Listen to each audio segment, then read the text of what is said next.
പിതാവിൻ്റെയും പുത്രൻ്റെയും പരിശുദ്ധാത്മാവിൻ്റെയും നാമത്തിൽ ആമേൻ. ഈശോ മിശിഹായ്ക്കും സ്തുതിയായിരിക്കട്ടെ. ക്രിസ്തുവിൽ എത്രയും സ്നേഹം നിറഞ്ഞവരെ, ഇന്ന് പോളണ്ടിലെ ഗേറ്റ്സ്വാൾഡ് എന്ന സ്ഥലത്ത് പ്രത്യക്ഷപ്പെട്ട രണ്ട് കുട്ടികൾക്ക് 12ഉം 13ഉം വയസ്സ് പ്രായമുള്ള ജസ്തീന, ബാർബര എന്നീ രണ്ട് കുട്ടികൾക്ക് പരിശുദ്ധ അമ്മ പ്രത്യക്ഷപ്പെട്ടതുമായി ബന്ധപ്പെട്ട് സംസാരിക്കാനാണ് ആഗ്രഹിക്കുന്നത്. ഗേറ്റ്സ്വാൾഡ് എന്ന സ്ഥലത്ത് പ്രത്യക്ഷപ്പെട്ടതുകൊണ്ട് സ്വാഭാവികമായിട്ടും ആ പ്രത്യക്ഷീകരണത്തിൽ വന്ന പരിശുദ്ധ അമ്മയെ നാം വിളിക്കുന്നത് ഗേറ്റ്സ്വാൾഡിലെ അമ്മ എന്നാണ്.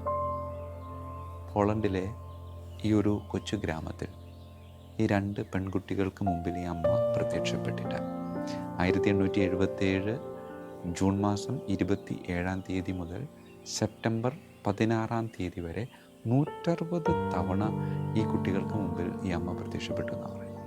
എന്നിട്ട് അവരുടേതായ ഭാഷയിൽ അവരുടേതായ രീതിയിൽ പല തവണ ഇങ്ങനെ അവരോട് സംസാരിച്ചു കൊണ്ടേയിരുന്നു. പോളിഷ് ഭാഷയിലാണ് സംസാരിച്ചത്. പോളിഷ് ഭാഷയിൽ സംസാരിച്ചു എന്ന് കേൾക്കുമ്പോൾ നമുക്ക് വലിയ അത്ഭുതമൊന്നും തോന്നുന്നില്ല. പക്ഷേ ആ ഒരു കാലഘട്ടത്തിൽ പരിശുദ്ധ അമ്മ ഈ കുട്ടികളുടെ അടുക്കൽ വന്ന് അവരുടേതായ ഭാഷയിൽ സംസാരിച്ചു എന്ന് പറഞ്ഞ് കേട്ടപ്പോൾ ആ പ്രദേശത്ത് ഉണ്ടായിരുന്നവർക്കൊക്കെ വലിയൊരു ആശ്വാസമായിരുന്നു. കാരണം 19-ാം നൂറ്റാണ്ടിൻ്റെ ആരംഭത്തിൽ ഈ പോളണ്ട് ആക്രമിക്കപ്പെടുകയും ശിഥിലീകരിക്കപ്പെടുകയും അവരുടെ ആചാരം, വിശ്വാസം, സംസ്കാരം, ഇതിന് ഭാഷ പോലും അവരിൽ നിന്ന് അടർത്തി മാറ്റപ്പെടുകയും ചെയ്തൊരു കാലഘട്ടം.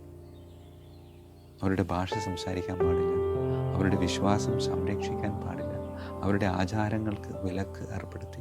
അങ്ങനെ ഒരുപാട് കഷ്ടതകളിലൂടെ കടന്നു പോകുമ്പോൾ അവരുടേതായ ഭാഷ ആരെങ്കിലും സംസാരിച്ചിട്ടുണ്ട് എങ്കിൽ അവർക്ക് കഠിന ശിക്ഷ ലഭിച്ചിരുന്ന ഒരു കാലഘട്ടത്തിൽ പരിശുദ്ധ കന്യകാമറിയം ഈ രണ്ട് കുട്ടികളുടെ മുമ്പിൽ പ്രത്യക്ഷപ്പെട്ടിട്ട് 1-2 തവണയല്ല, 160 തവണ പ്രത്യക്ഷപ്പെട്ട് അവരുടേതായ ഭാഷയിൽ സംസാരിക്കാൻ.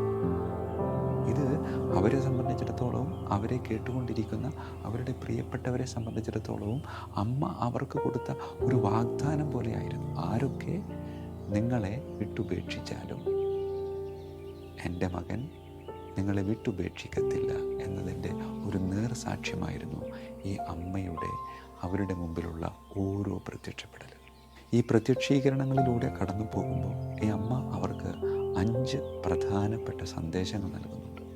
മറ്റ് പ്രത്യക്ഷപ്പെടലുകളിലൂടെ ലഭിച്ചിട്ടുള്ള സന്ദേശങ്ങളാണെങ്കിലും ഇവിടെ കൃത്യമായിട്ട് അത് എടുത്തു പറയുന്നുണ്ട്. അതിലൊന്ന് ജപമാല ചൊല്ലുക, 2 കർത്താവിൻ്റെ കരുണയിൽ ആശ്രയിക്കുക, 3 സഭയോട് ചേർന്ന് നിൽക്കുക, 4 പാപത്തിൽ നിന്ന് അകന്നു നിൽക്കുക, 5 വിശ്വാസം സംരക്ഷിക്കാൻ പടപൊരുതുക. പ്രിയമുള്ളവരെ, ഏറ്റവും അവസാനത്തെ പ്രത്യക്ഷീകരണത്തിൽ 1877 സെപ്റ്റംബർ മാസം 16 പരിശുദ്ധ അമ്മ ഏറ്റവും അവസാനം പ്രത്യക്ഷപ്പെടുമ്പോൾ ആ പ്രത്യക്ഷപ്പെട്ട സ്ഥലത്ത് ഒരു ഉറവ ഉണ്ടായിരുന്നു.